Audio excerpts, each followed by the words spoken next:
So welcome once again my YouTube channel गांव वाला। तो आज हम पढ़ने वाले हैं दोस्तों chemical reaction and equation. Chemical reaction and equation में देखिए दोस्तों, ये जो चैप्टर है ये चैप्टर क्लास 10th का है, पर इसे मैं थोड़ा इजी वे में आपको समझाने वाला हूं। आप किसी भी क्लास के हो, अगर क्लास 8, क्लास 7, क्लास 6 या क्लास 9 के, आप फिजिकल चेंज, केमिकल चेंज, ये सारी चीजें आप इस वीडियो से समझ सकते हैं और जान सकते हैं। ठीक है ना दोस्तों। अब पहला हमारा जो पॉइंट है वो क्या है, फिजिकल चेंज। अब फिजिकल चेंज क्या होता है, ठीक है ना दोस्तों। फिजिकल चेंज क्या होता है अब हमें ये जानना है। देखिए लिखा है मैंने, physical change do not involve any chemical reaction. ठीक है ना दोस्तों, इसे क्या कहते हैं, फिजिकल चेंज। फिजिकल चेंज वो होता है जो किसी भी केमिकल रिएक्शन में इन्वॉल्व ना हो, केमिकल रिएक्शन में इन्वॉल्व ना हो, उसे हम क्या कहते हैं, फिजिकल चेंज। एग्जांपल हम देते हैं, melting of wax. Melting of wax, जो हमारे घर में मोमबत्ती लाइट भाग जाती है तो हमारे घर में जो मोमबत्ती जलाया जाता है, जब मोमबत्ती जलता है दोस्तों, जब मोमबत्ती जलता है तो यहाँ से कुछ गिरता है, कुछ पिघल के गिरता है, तो जो गिरता है वो क्या होता है, वो फिजिकल चेंज होता है। उसमें क्या होता है, फिजिकल चेंज। ठीक है ना दोस्तों, फिजिकल चेंज समझ आ गया।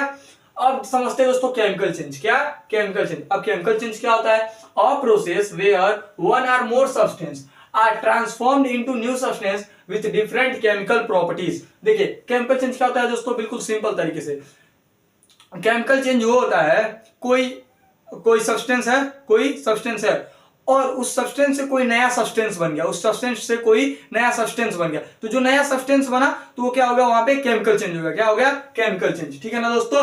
देखिए मैंने लिखा example, hydrogen react with oxygen to form water. अब जो हाइड्रोजन है, हाइड्रोजन क्या, हाइड्रोजन H2, ठीक है, ऑक्सीजन O2। H2 और O2 को मिला के क्या बनेगा, H2O। ठीक है, हाइड्रोजन और ऑक्सीजन को मिला के हम क्या बना देंगे, वाटर। H2O मींस क्या होता है, वाटर। ठीक है ना दोस्तों, समझे।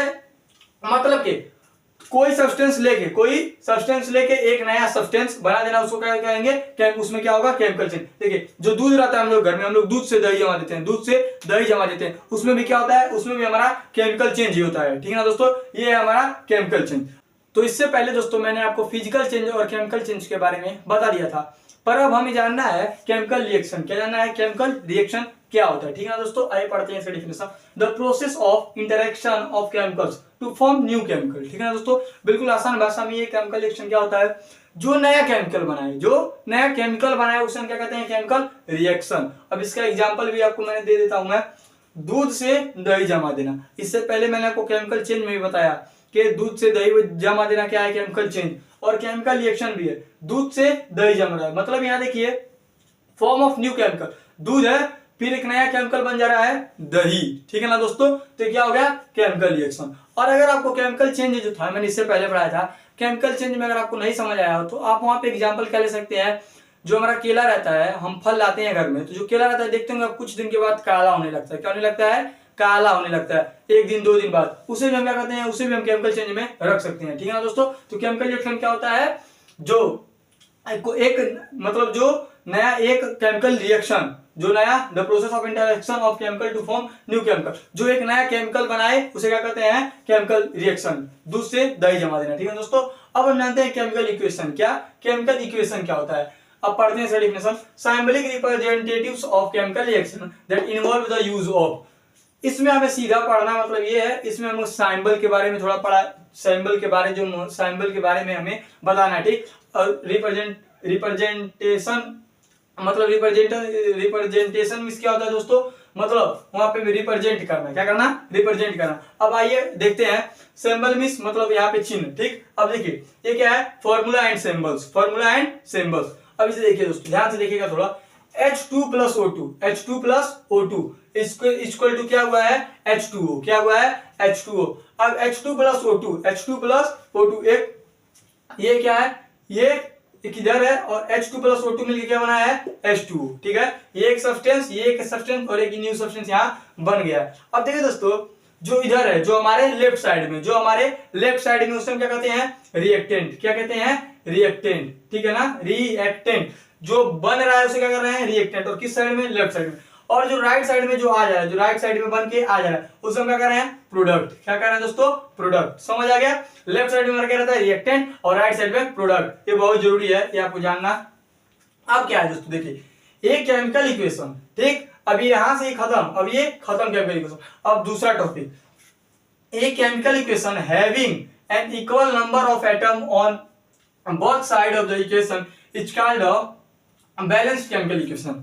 अब बैलेंस्ड केमिकल इक्वेशन क्या होता है, सवाल ये आता है। देखिए यहाँ पढ़ते हैं हम, हिंदी में लिख रखा है आपके लिए, जिसमें रिएक्टेंट्स और प्रोडक्ट दोनों इक्वल हो उसे बैलेंस्ड केमिकल इक्वेशन कहते हैं। अभी मैंने आपको बोला है रिएक्टेंट और प्रोडक्ट, रिएक्टेंट और प्रोडक्ट। रिएक्टेंट मींस जो लेफ्ट साइड में हो, प्रोडक्ट मींस राइट साइड में हो। आइए अब इसको समझ लेते हैं, ठीक है। मैं यही यहाँ ले लेता हूँ, यहाँ पे H2 plus O2 equal to क्या आता है H2O, ठीक है ना दोस्तों, ये होता है। अब मैंने इसी को यहाँ ले लिया, ठीक। देखिए यहाँ क्या है, जिसमें रिएक्टेंट्स और प्रोडक्ट दोनों इक्वल उसे बैलेंस्ड केमिकल इक्वेशन कहते हैं, ठीक है।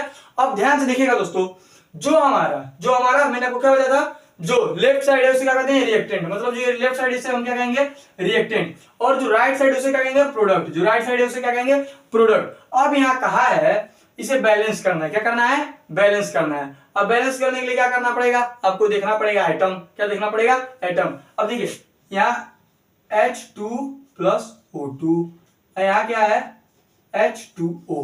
अब देखिए यहाँ H2 यहाँ H2, ठीक है सही है, यहाँ O2 और यहाँ O1, तो इसका मतलब ये बैलेंस नहीं होगा, ये बैलेंस नहीं होगा। अगर हमें इसे बैलेंस करना है तो क्या करने पड़ेगा, यहाँ पे जो H2 और इसे O से मल्टीप्लाई करेंगे तब क्या हो जाएगा O2, ठीक है ना दोस्तों। इस प्रकार से ये होगा, ठीक। मैंने दोस्तों आपको बैलेंस्ड केमिकल इक्वेशन भी बता दिया। बैलेंस्ड केमिकल इक्वेशन क्या है, जिसका रिएक्टेंट और प्रोडक्ट, रिएक्टेंट भी इधर, जो रिएक्टेंट इधर लेफ्ट साइड और प्रोडक्ट राइट साइड, और दोनों क्या हो बिल्कुल बैलेंस हो जाए, दोनों क्या हो जाए बैलेंस हो जाए, उसे क्या कहते हैं हम बैलेंस्ड केमिकल इक्वेशन, ठीक है ना दोस्तों। अगर ये पूरा समझ आया हो तो वीडियो को लाइक करें, चैनल को सब्सक्राइब करें।